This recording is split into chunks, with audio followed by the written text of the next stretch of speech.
আর একটা সবচেয়ে বড় অস্ত্র শিখিয়ে দিচ্ছি, এটা আমি কাউকে শিখাইনি আজ পর্যন্ত, আজকেই প্রথম। আমি আমার জীবনে দেখেছি,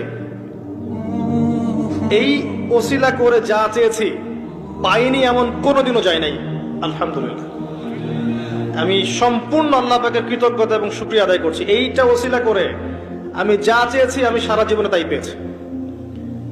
এবং আমি বিশ্বাস করি আমি যা পেয়েছি, এই বয়সে আমি যা পেয়েছি, আল্লাহ পাক কোটি কোটি মানুষকে তা দেন নাই। এটা আমি বিশ্বাস করি। এই বয়সে আমি যা পেয়েছি, আল্লাহ পাক আমাকে যা দিয়েছেন, যত দিয়েছেন, কোটি কোটি মানুষকে আল্লাহ পাক তা দেন নাই। আমি এমনটাই মনে করি। আমি কি শিখাই দেব সেটা? আপনি আল্লাহ পাকের তাওহীদের ওসিলা দিয়ে দোয়া করেন। দোয়া করতে করতে আল্লাহকে বলেন, আল্লাহ তোমার তাওহীদের কালিমা লা ইলাহা ইল্লাল্লাহ এর ওসিলা করে তোমার কাছে আমি চাচ্ছি